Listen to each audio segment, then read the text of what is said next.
Hello everyone and welcome to Mr. Mo Franchise. It's episode 15, week 10 of the season. This is a bye week. Finally, the bye week is upon us. We've been basking in the glow of our first victory against the Texans, and now we reflect on what's left of the season. And so I'm not going to have a game to show you this week, but instead I'm going to go over my scouting and my roadmap for the upcoming draft. Scouting went well this week. Unlike the usual 9 or 10 I have been getting, I was able to unlock 11 this week, which is very helpful. So good job on the scouts and the bye week. The random event for this week is called Hands-On Training Drills. It says during this week's practices, you will manually play the weekly training drills. Normally, I just simulate those. And based on your earned medals, add the following player morale to the 3 focus players. My 3 focus players that I have are all people I'm building around. That is wide receiver DJ Chark Jr., left end Josh Allen, and cornerback CJ Henderson. I did both of the training drills manually, and in both drills I was able to achieve a silver medal. So this says you get a plus 15 player morale for each of the silver medals, which equals 30. And so Chark's morale went from 85 to 115, so that's good to see. Allen went from 53 to 83, that's good news. And CJ Henderson went from 50 to an 80. So all good news for the Jaguars.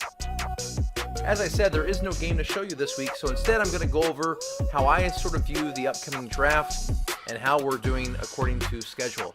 As you know, at the start of this series, we had to trim away a lot of the players, and it was a full rebuild, and that's why we told the general manager we were not going to win more than 4 games this year. But we will be getting the benefit of that in the upcoming draft, as we will have 16 draft picks on draft day. And so here is my roadmap for what I'd like to see accomplished with the Jacksonville Jaguars draft. Now, this is all assuming that we're picking number 1 overall. We can't assume that that's going to happen, but we are 1-8. So, with the first pick that I'm going to have in the first round, I am targeting quarterback Trevor Lawrence. That is my goal. If we're picking number 1, that is who I'm going to grab. Now, if for some reason we win a couple more games and we're not drafting number 1, and a team picks Trevor Lawrence before us, then I'm going to fall back to Justin Fields from Ohio State. He's got A+ throw power. That wouldn't be the worst thing in the world. Who knows, he may end up being a better quarterback than Trevor Lawrence anyway. But as of now, my first pick, I'm definitely going quarterback, either Trevor Lawrence or Justin Fields. Now with the second pick in the first round, right now we're projected to pick 9th, but that could change based on the team that we traded with. I'm definitely looking for an offensive tackle. I'm either looking for Penei Sewell from Oregon or Alex Leatherwood from Alabama. One of those offensive tackles is definitely going to be something I want to build around. Our offensive line is atrocious, and I think those 2 players could be cornerstones on our line for years to come. After that, it gets a little bit more vague as far as the names, but I definitely know the positions. In the second round, my first pick, I want to go with a linebacker. Since I'm running a 3-4, I would prefer to go with middle linebacker like Dylan Moses. Would be an amazing pick if he fell. I don't think he's going to fall the second round, but if we are picking early, that's really like the 33rd pick. If Dylan Moses were to follow us, I would snatch him up in a heartbeat. However, if he's gone by then, and I think he will be, I would be fine taking Merlin Robertson, an outside linebacker.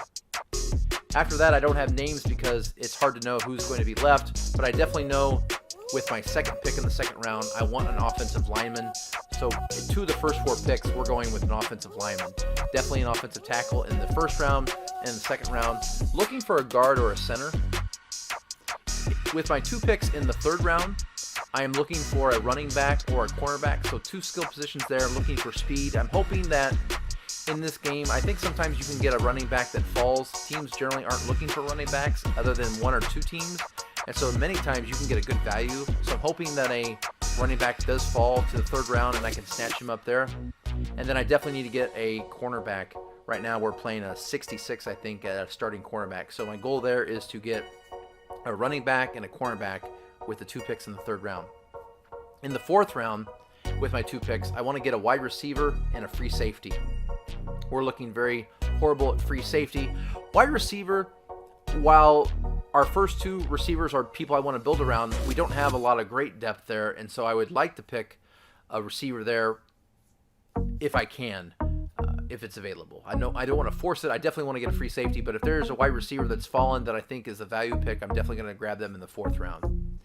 In the 5th round, we have 3 picks. So what I have here is the 3 positions that I'm looking for. I want to get an offensive lineman. I want to get a tight end, and I want to get an outside linebacker, unless I drafted an outside linebacker in the second round, then I would make that a middle linebacker. So definitely I want to go with a linebacker, a lineman, and a tight end in the 5th round. Those are the 3 picks I want to get there. In the 6th round, with my first pick, I want to get a fullback. A lot of times you can wait until the 6th round and still get like a good fullback that can be in the mid-70s, and sometimes those can even be swapped as a tight end. But I definitely want to pick a fullback in the 6th round with my first pick, and then with the second pick in the 6th round, I want to get a middle linebacker because we are running a 3-4. I definitely want to stockpile middle linebackers at that point if there's still one available. And then with my third pick in the 6th round, I want to get another halfback. I've been okay with the halfback play we've had this year, but definitely getting a fullback or a running back in the 3rd round, I still think I would like to get another depth halfback at that position, preferably someone with some speed. They may not be that powerful, but looking for like a scat back type that maybe can even do kickoff returns or punt returns. And then in the 7th round, with my first pick, I'd like to get a center if there's any still available. And then with the last pick that I'm going to have, another cornerback, or if there's a best available. If there's some player that's fallen that is very strong or very fast that someone didn't do some scouting on, I would grab them with that last pick. So that's my roadmap for the 16 picks that I'm going to have in the upcoming draft. Fingers crossed that I'm still keeping my job, but I can't wait for this draft. 16 picks is going to be a lot of fun. Looking forward to that draft. Well, that's all I have for you today. No games, but next week we travel to Indianapolis to play our first of 2 at divisional opponent games. Thank you for watching. Please hit that subscribe, hit that like button, tell a friend what's going on here in Jacksonville. Thank you so much for watching, and we'll see you next week against Indianapolis. Have a great day.